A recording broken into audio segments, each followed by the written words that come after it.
What's up, world? Sad day for me, man. So I'm gonna give y'all an update on the car. I'm gonna tell y'all the reason why.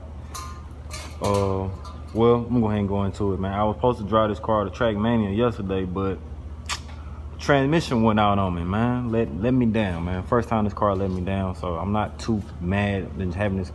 Been LS swapped almost 4 years now, so 4 years hammering on it, driving it. I got a couple races out of it, so it held up for the time being, man. But yeah, I was supposed to drive this car over to Track Mania yesterday. I got about 30 minutes from the crib on the highway, and it just stopped pulling, man. It just third and fourth gear stopped pulling slow. It was pulling. It stopped pulling so bad to where the car just started revving up, like the motor revving up to where I thought maybe the car kicked into neutral or something like that. So I slapped it into neutral, and no change. Put it back in drive, still no change, still revving up. Pull over to the shoulder of the freeway. First and second pull, first gear pull, second gear pull, up until about 30 miles per hour, then it let go. So I'm thinking the clutches are burnt out. That's what I'm thinking. But yeah, it let me down, man. I wanted to get over there and catch my guys, man. I know Mr. Getner was over there. I was supposed to link up with him anyway, but didn't go as planned. So Mr. Getner, I was supposed to meet up with him. I seen Twin Solid and 84 LS Cuddy. If I didn't say your name right, my guy, my fault. But I seen y'all over there on Instagram. Memphis Mike, I most definitely want to link up with him. We could have pulled up back to back. Monte Carlos, G6 roofs back to back. That'd have been killer right there. But hey, man, everything don't go as planned, man. Everything don't go your way sometimes. So, but anyway, here's a little update of what I did to the car to get my stuff ready to get the highway, but didn't get on the highway. I had I thought I had a flash on anyway. But anyway,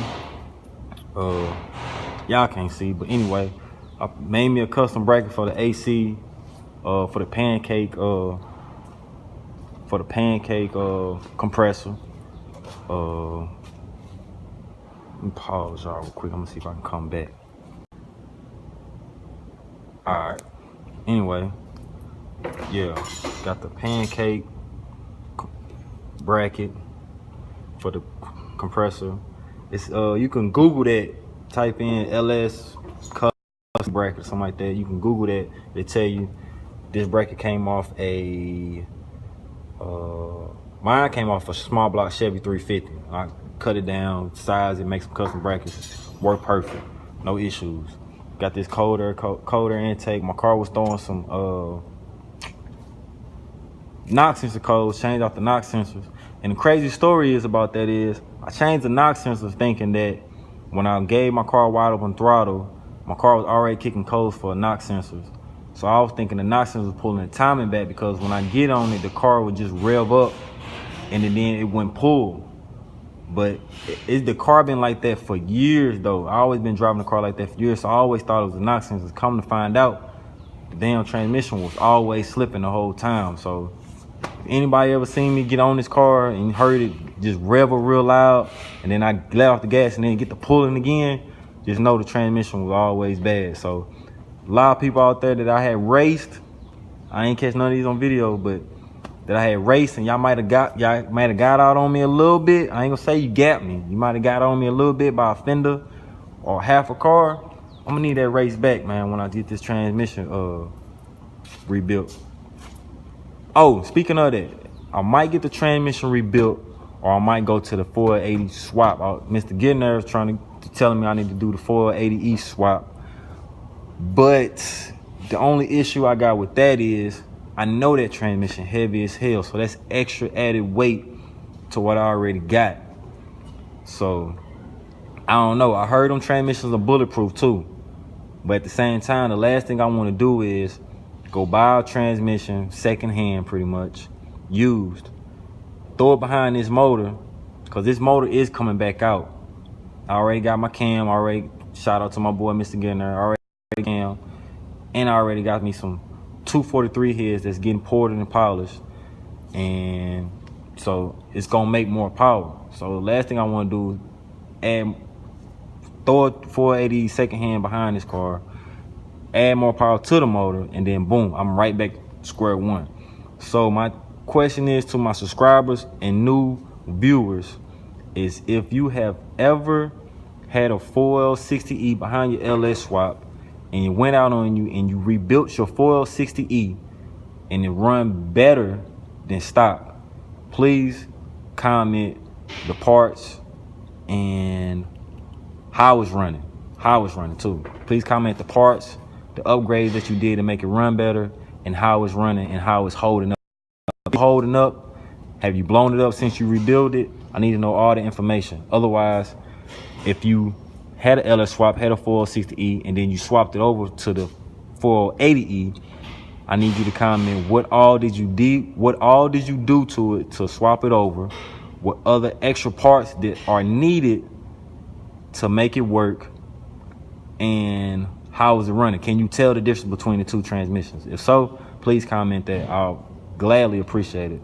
And the second reason why I haven't seen me post any videos of anything I've been doing lately, don't think I have not been working, because I have been working, but it's because I am in the process of trying to buy a house. I'm working on that hard. It is a goal of mine that I'm setting very high for myself. I gotta get a house because I can get a lot more done from the house with a garage at that too, versus me coming out here to this shop. I can't even call it a shop. I gotta call it like a hobby shop, because me and my brothers just use this place to tinker and tatter with our old schools. I just do mainly some stuff on the side outside of work because I like working on cars. I work on cars at work, work on cars outside of work. So this is what I like to do. So to all my guys out there that's got an old school, you stay in an apartment, duplex, whatever, and you don't got a garage or nothing like that close by you, 5 minutes away or right behind you or right on the side of you, please just go ahead and get a house, man. It's not worth renting a duplex, apartment, or a house. Just go ahead and buy you a crib, man. It's gonna save you money in the long run. It's building capital. Also can pass it down generation, kids or whatnot.